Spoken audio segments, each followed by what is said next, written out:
Hello everyone and welcome to SplitSecond. Before we start, we would like to remind you that some of us will be participating in tomorrow's cEDH Brazil's first Open cEDH tournament. And if you are Portuguese or Brazilian, or speak Portuguese in general, and want to participate as well, hurry up as the registration closes tonight. The tournament will be streamed in cEDH Brazil's Twitch page, which you can find in the description below. This week, the vid is once again on DanteMTG's Garth One-Eye. Leite is piloting Pirate and Gobos from Cinestra, Hauntz and Ondas. Baal is on his Lady Reapers, Tymna and Jeska, and Hélder wanted to try some old nostalgia Jeleva combo, not Storm. The vid is going first and he mulligan once, finding a Tundra and Breeding Pool with a Birds of Paradise for ramp and Lion's Eye Diamond for reach lines. Esper Sentinel and Rhystic Study to keep his hand full, and with Thassa's Oracle he just needs to find the Forbidden Tutor. Leite kept his first 7 with an Arid Mesa and Exotic Orchard for lands, Talisman of Dominance and Creativity for ramp, as well as a Dark Ritual. Dothy Voidwalker is great at taxing graveyard-based combos as well as generating semi-card advantage, and if the game lasts long he still has Cyclonic Rift to reset the board. Baal mulligan once and kept a single blood crit with a Sol Ring and Talisman of Indulgence for ramp.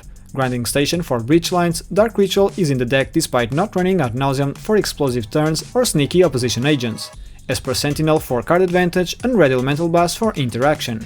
Finally, Hélder mulligan down to 6, finding a Wooded Foothills and Verdant Catacombs for lands, with Mana Vault and Fellor Stone for ramp, Rhystic Study to keep his hand full, and a Vampiric Tutor to pivot his game plan. He sent to the bottom Grim Tutor. Ready for this match? The vid starts the game with a Tundra, and then casts his Esper Sentinel. He still casts Lion's Eye Diamond, avoiding any possible stacks pieces and passes. Leite plays an Arid Mesa and cracks it for a Badlands. He then casts a Dark Ritual, triggering Esper Sentinel and unable to pay. He then casts a Talisman of Dominance and then casts his Dothy Voidwalker, finishing the turn. Baal plays an untapped Blood Crypt, paying 2 life and casts a Sol Ring, triggering Sentinel and he can't pay. He follows it with a Talisman of Indulgence and passes the turn. Hélder plays a Verdant Catacombs and cracks it, being exiled to Dothy, and he searches for an Underground Sea. He then casts a Mana Vault, triggering the Sentinel and also unable to pay. He follows it with a Fellor Stone and decides to fire a top-decked Imperial Seal as everyone is tapped out. He tutors for a Dockside Extortionist, what else? And the seal is exiled to Dothy. He passes and Sentinel just gave the V3 cards, so he now plays an untapped Breeding Pool paying 2 life and casts his Birds of Paradise before going to combat. He attacks Baal for 1 just before he tells he is not on Nulls. The vid then passes and Leite gets to his turn. He plays an Exotic Orchard and casts his commander, Malcolmed Keen-Eye Navigator. However, Baal responds to it with his Red Elemental Blast, triggering Sentinel and unable to pay. Leite protests, but Baal mentions he does respect Malcolm a lot. Blast is exiled to Dothy and then Leite passes. Baal plays a Verdant Catacombs, cracking it for his Scrubland. He then casts a Dark Ritual, triggering Sentinel and paying for it, as the vid now has 8 cards in hand. The ritual is also exiled to Dothy and Baal then casts his Tymna the Weaver, only to follow it with his Jeska, entering with 2 counters and activating her right away to clear the opposing board. We are now on Hélder's turn and he takes 1 from the Mana Vault. He plays a Wooded Foothills and cracks it for a Volcanic Island. Instead of his Dockside, however, he casts his Rhystic Study, as he wants to keep filling his hand. However, the vid responds with a Swan Song, so Hélder sadly passes the turn. The vid now plays a Scalding Tarn and cracks it for a Badlands. With it, he casts his own Rhystic Study, right in Hélder's face, and then he passes the turn.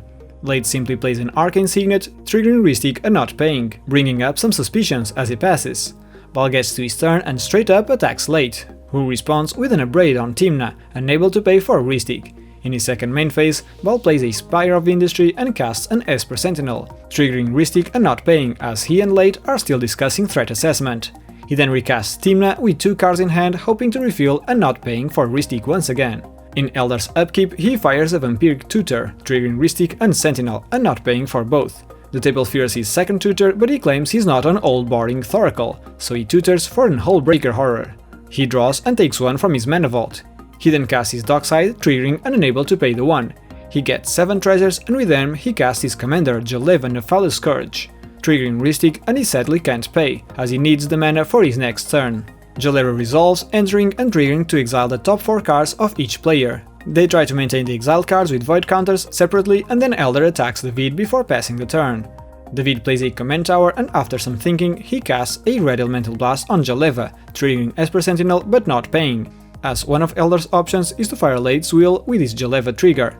David then sculpts his hand and discards 2 hand size, notably discarding Thoracle, Sevin's Reclamation and Opposition Agent, which he had mana for, so the table knows he's up to some tricks. Leite then gets to his turn and casts Talisman of Creativity, triggering Esper Sentinel and Rhystic, and he only plays for Rhystic, so Baal maybe gets something to deal with David. He then passes and we are on Baal's turn, and he goes straight into combat, attacking David with Tymna and Leite with Esper Sentinel. Tymna then triggers and he pays 2 to draw 2 cards. With his options slightly tight, he casts an Overmaster, triggering Rhystic and paying for it. He then casts a Diabolic Intent, sacrificing Esper Sentinel as an additional cost, and still paying for the Rhystic trigger. He searches for a Drannith Magistrate, hoping to swap Sevin's and any other shenanigans. He plays a Spectator Sitting and then casts a Mana Crypt, triggering Rhystic and paying for it. With that, he casts the tutored Drannith Magistrate, triggering and still able to pay the 1. He passes and we're back at Hélder, who is trying to claw his way back from being 4th in turn order and the massive card advantage David has had the whole game.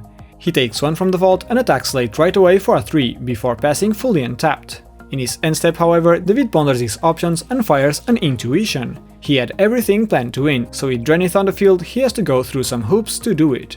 So he searches for a Dockside Extortionist, Swords to Plowshares and Underworld Breach, hinting at having a Noxious Revival in hand.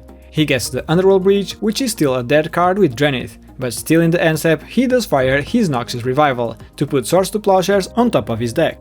He gets to his turn, plays a Rejuvenating Springs and instantly fires Swords on Drannith, and everyone passes priority, so this way he's free to cast Underworld Breach. With it, he escapes Dockside Extortionist and Leite reveals his interaction he had all this time, Cyclonic Rift on Underworld Breach, which is still far from optimal. Rhystic triggers and he can't pay. Still in response to Dockside trigger, Hélder casts a Dark Ritual, paying the 1 for Rhystic, and then uses that mana to flash in Hullbreaker Horror, triggering Rhystic and unable to pay, as his only option just in case David doesn't win now.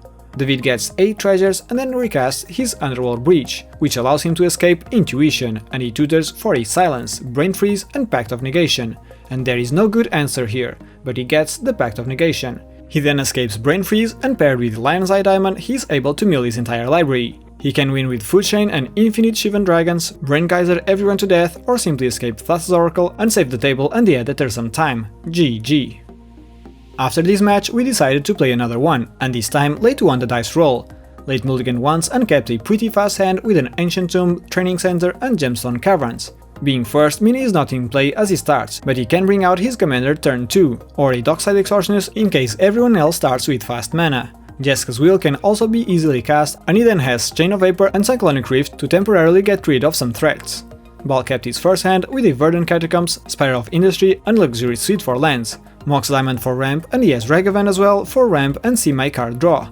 Imperial Seal can be used to find LED to pair with Auriok Salvagers. Hélder mulliganed once and he found a Prismatic Vista, Bloodstained Mire and Marsh Flats for lands, Mana Crypt for ramp allowing for an early opposition agent, Gitax and Probe to pick Threat Assessment and Windfall to refill. Finally, David mulliganed once and found quite a nice hand as well, with Verdant Catacombs and Bayou for lands, and a Sol Ring and Carpet of Flowers for ramp. Sylvan Library for card draw and Mystical and Whirly Tutor can find Thoracle Package or some other key cards. Ready for round 2? Leite starts the game with a Training Center and casts a top-decked Sol Ring, passing afterwards. Baal plays a Luxury Suite and then casts a Mox Diamond, discarding a Verdant Catacombs. He then casts a Ragavan Nimble Pilferer and after that he casts an Imperial Seal, tutoring for a Lion's Eye Diamond to the top. We're on Hélder's turn and he starts things with a Gitaxian Probe, pondering on who to target. Since Baal tutored and has only 3 cards in hand, the table thinks he went for a wheel, and Leite has already played, being with 6 cards in hand. He targets the Vid and checks his hand before drawing. He then plays a Verdant Catacombs and casts a Mana Crypt. He ponders on his Windfall but prefers to save his agent, so he passes. David plays a Bayou and casts a Sol Ring, and he said that no one played any islands, but he did find a Lotus Petal that he casts, finishing his turn. Leite gets to his turn, casts a Lion's Eye Diamond and plays an Ancient Tomb. He then fires his Dockside Extortionist, and in response David cracks his Petal for green. Dockside enters and he gets 3 treasures, and then attempts to move steps so David's mana empties. David's brain is still frozen from last match's Brain Freeze, so much so that he casts a Whirly Tutor and forgets there is a Ragavan on the table, ready to steal his tutored creature. In response, however, Hélder cracks his Verdant Catacombs for an Underground Sea, and still responds by flashing in Opposition Agent. He controls the Vid and tutors for a Dockside Extortionist. With the new runner priority, Leite casts his commander Malcolm, and with the last mana from Sol Ring and the last 2 treasures, he casts his Jeska's Will, able to choose both modes and targeting Hélder, which has 5 cards in hand. He gets 5 red mana and exiles the top 3 cards of his library. They were not great flips, so he casts the Mana Vault, and after some pondering, especially considering Baal might have tutored for a Will, he decides to crack his LED for triple black and cast Vile Smasher and pass the turn. Baal draws, plays his Spire of Industry and goes into combat, attacking the Vidri Regavan, triggering and getting a treasure and a Cyclonic Rift. He goes to his second main phase and casts his Lion's Eye Diamond, and then follows it with his Auriok Salvagers. And without any response from the table, he demonstrates a loop where he cracks the LED for triple white and activates the Salvagers to return it to hand, banking 1 white mana. He casts LED again and repeats this process, generating this way infinite white mana, and after that is also able to generate infinite red mana, and cast and recast Jeska infinitely, down-ticking her to ping each opponent to death. GG. Thank you for joining us for today's match, everyone. Game 1 was greatly influenced by the sheer amount of card advantage David was able to get, and as Leite and Baal went head to head, David was able to do everything he wanted uncontested. The second game was decided by Imperial Seal, which the table thought was a will, and Hélder was actually afraid of firing his own Windfall, in case it wasn't a will to be able to bank in on opposition agent first. We'd like to start the credits by thanking our current patrons, and especially Izanagi, TJ Rap, Mike Purr, Aajimo, Drankenhousecat, V, RJ, Heated Chill, Pina, Ricardo, Dragonstake, Katarina, Michael Bowen and Super Scaldi, our stack breakers. If you want to support us, you can do so by liking this video, subscribing or by becoming a patron yourself.